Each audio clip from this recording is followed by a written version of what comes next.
We live in a world of speed, saturated with information, where everyone is trying to absorb as much information as possible, as fast as possible. But how does that impact our brains, our culture, and the architecture that supports learning?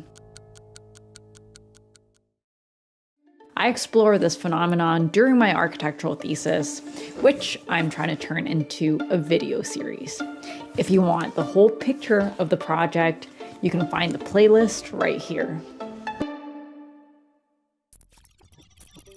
With this explosion of information, we're adapting our reading habits to consume as much as possible in as little time as possible. As an architect, I have to say I speed read a lot, but when it comes to books that's had a big impact on my life, my preference has always been to read slowly. But as my life gets busier, I really started to wonder, is this a waste of time? Am I really using my time and energy to its full maximum capacity? One of the key things that I've learned about speed reading is to look at the first and last word of the sentence. And once you do this for an entire paragraph, you can get a gist of what the paragraph is saying. And if you practice this for long enough, you're going to be able to do this naturally. I typically read for about half an hour before I go to bed. And so I wanted to see what would happen if I tried speed reading for 30 days. The first record of silent reading, or reading as we know it, appears in the 5th century document, Augustine's Confessions. St. Augustine is incredibly impressed at the mysterious reading habits of Ambrose, the Bishop of Milan. He says, his eyes traveled across the pages and his heart searched out the meaning, but his voice and tongue stayed still.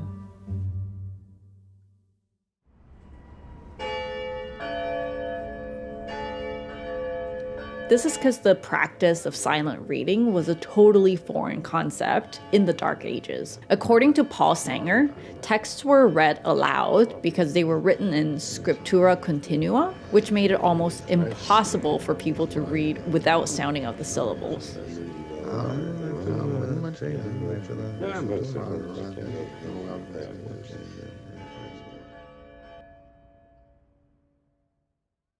So why did Bishop Ambrose spend so much of his time and his energy practicing silent reading? And how did it become the normal way of reading? In the 12th century, something crazy happened. They invented punctuation. Before silent reading, reading was a communal activity, meaning sharing a commonly accepted idea was more important than having individual thoughts. But with changes in punctuation, more and more people started reading silently, in private. People started reading for pleasure or to feed their personal curiosities, which led to cultural changes all over the world. For Ambrose, reading silently meant that it was a solitary act. He could create an unregulated, undistracted relationship between himself and the words.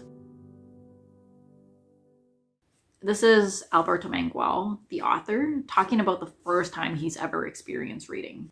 He says, "It was like acquiring an entirely new sense, so that now certain things no longer consisted merely of what my eyes could see, my ears could hear, my tongue could taste, my nose could smell, my fingers could feel, but what my whole body could decipher, translate, give voice to, read."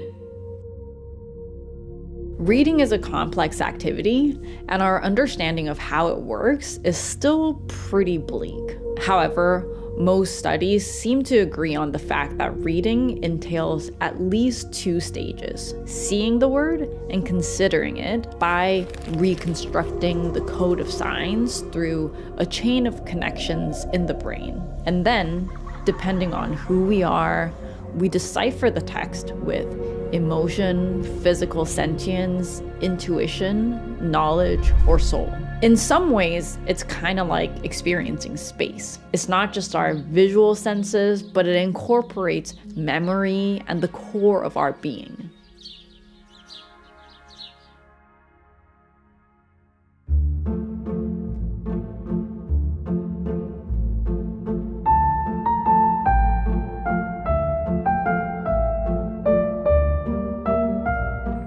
So this is my old high school. I have very fond memories here. This is where we used to eat lunch and wait for our moms to pick us up. This is where we used to play stupid games. And the sun's not out today, but if you sit here at noon when it's a sunny day, you can get the sun on your body and the shade will be perfectly on your face. If I ever went to another place that had concrete steps like this and a little overhang just like this, and the sun's on my body just in this right way, then I would have all of these memories of me sitting here eating lunch and hanging with my friends. It wouldn't just be a simple concrete step anymore.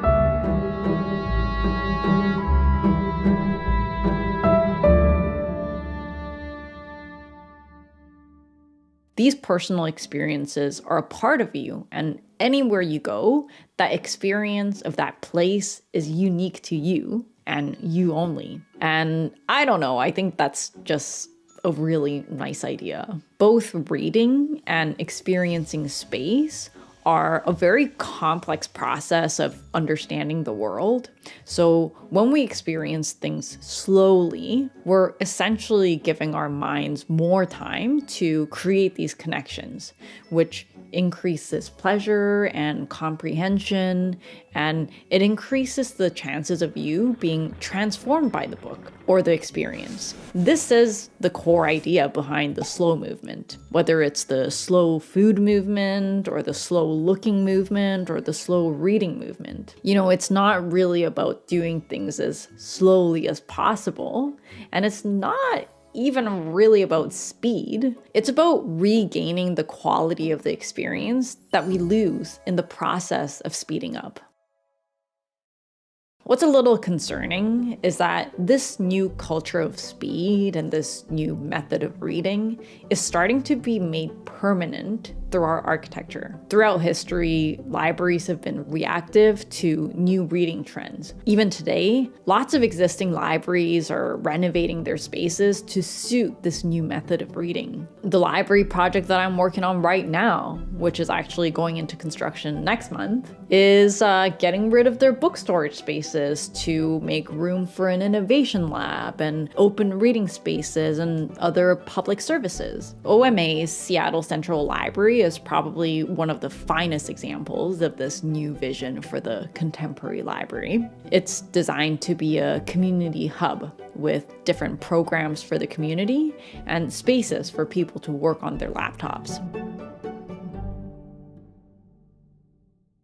Despite all of these new functions, it's hard to find a space for complete focus in these grand reading spaces. According to the architect, there's an inner layer of perforation that deflects and diffuses sunlight, but it still seems to introduce direct sunlight, which creates uneven lighting in the reading space. This is a huge departure from libraries during a time when reading was more of a private activity. For example, Alvar Aalto's Viipuri Library, which was actually built not too long ago in the 30s, he tried to eliminate all possible sources of distraction, creating a space with, and I quote, even indirect light, so that distracting shadows would not fall on one's open book, and so the bright light would not reflect from the white page back into one's eyes. I think the Seattle Public Library is absolutely successful in creating an attractive and engaging public realm,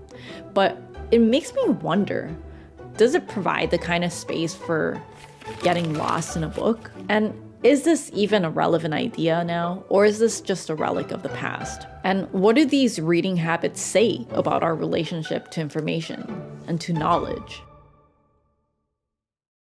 Winston Churchill once said, "We shape our buildings, and afterwards, our buildings shape us." Architecture is a reflection of our culture, and it's one of the most permanent ways to solidify the changes in our values. So when we see a big transformation in architecture and in the way we use space, I think it's important to examine and think about what that means for our society.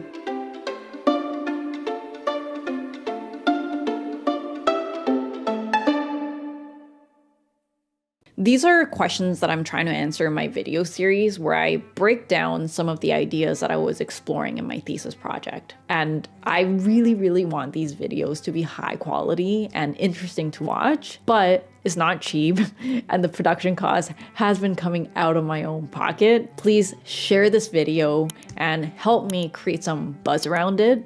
I've also created a Patreon page for this project and my other more experimental videos. You can check it out in the link below. Lastly, I just want to say thank you for giving me this platform. I realize that being able to talk about things that I'm passionate about and like have it actually be seen by hundreds of people is a rare blessing. I'm just really excited about all the possibilities of this format. This video is a part of a series, so if you haven't watched the other videos, they're not really in any particular order. I'll leave the playlist right here. And as always, thank you for watching, and I'll see you in the next video.